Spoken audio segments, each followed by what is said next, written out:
Good evening, noobs. I went by the store on the way home. I had to pick up my wife's prescriptions from Walmart because we don't have a lot of choices down here in the boonies. And went in there, and while she was picking up her prescription, I went and looked at a few things. I did see some empty shelves in there. But back there by the pharmacy, I did look in the cold medicine because I'd heard that there was a lot of places that were short on that. And sure enough, there was not much left. And actually, I picked up the last bottle of Nyquil. It's a generic brand. The last double pack, I should say. I already had a couple up there, but if it's in short supply, I wanted to make sure we had enough on hand if we were to get sick. So I would highly recommend that go out and stock up on your pharmacy items,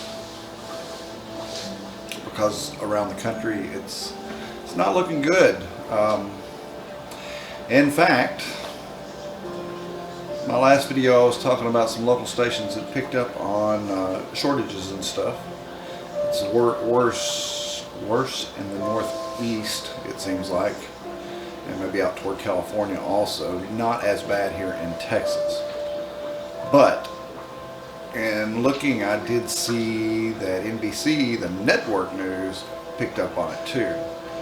I think they're all reading from the same script, but regardless of how it's came about, supply chain or whatever, it's going to affect you, it's going to affect me, it's going to affect all of us, because people are going to be out panic buying like they did in 2020. I wanted to show you a few examples of what I found so you know what I'm telling you is true.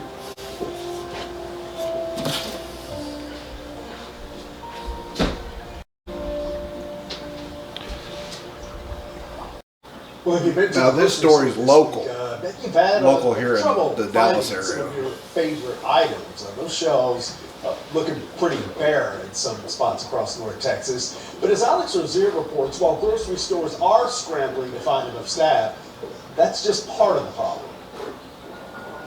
Gary Hackney is grateful for the food in his Kroger. I haven't seen many empty shelves in this store. And he considers that a win, especially because new video shows many empty shelves at grocery stores across America. It's gotten significantly more challenging in the last several weeks. Gary Huddleston is the grocery industry consultant for the Texas Retailers Association. In all the years that I've had experience in the grocery retailing business, I've never seen all three big issues come together at once.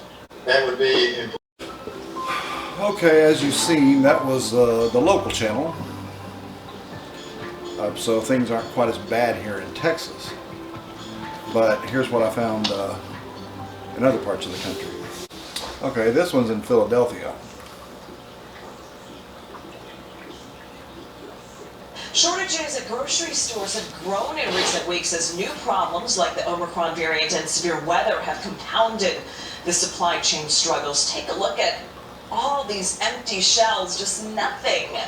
Looking for chicken, soda, even potato chips can be really tough right now. You see that? Sorry for the inconvenience. NBC 10's Deanna Durante is live in Bluebell for us today, where shoppers say they're visiting multiple stores just to get the basics. What a challenge, Deanna. And it's become like an online scavenger hunt. People have begun to post pictures of the empty shelves or letting you know which stores have what you may be looking for. A challenge that many supermarket chains say that they hope will be fixed if the workers come back. Is this your first groceries trip or your second then? It's my second. They didn't have everything I needed. Are we seeing deja vu of early 2020 when the shelves were empty? Little bit, yeah. It's not hard to find. Grocery aisles that have shoppers doing double takes are asking, where's the stuff? 3 different supermarkets, none of them had chicken breast. Not chicken breast, they also didn't have broccoli. From Summers Point to Center City, Delaware and the burbs, busy moms like Tabia Ashkar say there's not enough hours in the day to get everything done. Now she spent 3 hours searching Sunday, and still no chicken. What do you do? Like, when you go to one store and they don't have it, and then you're going to multiple other ones and they don't have it either, what do you do? But she's not the only one asking, where's the chicken?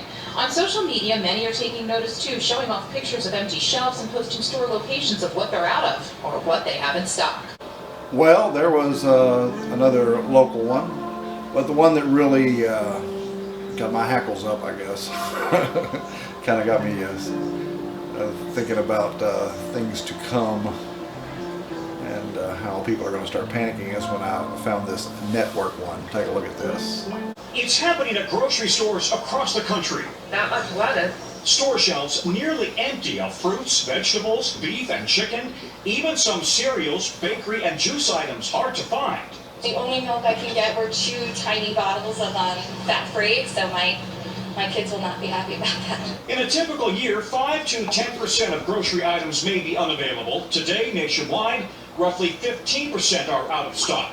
The National Grocers Association tells NBC News, while there is plenty of food in the supply chain, we anticipate consumers will continue to experience sporadic disruptions in certain product categories. Without major transformation of everything to do in food, farms, retailers, food companies, we're going to see shortages and price increases for the next 12 to 18 months. The reasons are many. Soaring demand for groceries, with Americans choosing to eat at home during the Omicron surge. Large numbers of food manufacturers and grocery employees out sick with COVID, as many as 50% in some stores. Winter storms paralyzing major interstates, and a backed up supply chain with a shortage of 80,000 truck drivers nationwide. NBC's Jolene Kent with Transportation Secretary Pete Buttigieg in LA. Right now we have something like 300,000 truck drivers leaving that job every single year. And that creates backups into the warehouses that are reflected all the way here at the ports. Experts say store shelves may not improve until the pandemic recedes, staffing levels return to normal, and the global food distribution network is restored. Well, there you go. Doesn't sound too good. Everybody needs to buckle down, get out, and get anything you're lacking bought. And if you lack a lot, then buy a lot. At least I hope you can. I hope you have a place to put it. And don't forget water and your pharmaceuticals. Also, just on a side note, talking about the transportation thing today, or this week actually, I've had some shipping issues at work. Mainly because of sickness. I've got a different UPS driver. He was actually one of my old drivers, and he said on their little station, well, it's not that little. It's actually a fairly good size, but they've got 20. He said better than 20 drivers out sick. FedEx Freight said they were short a lot of drivers, and they were late getting to me today. Southeastern Equipment couldn't pick up one day because they said they're running on a skeleton crew, so it's all over. And it may be a little while before it straightens back out, at least the shipping side of it.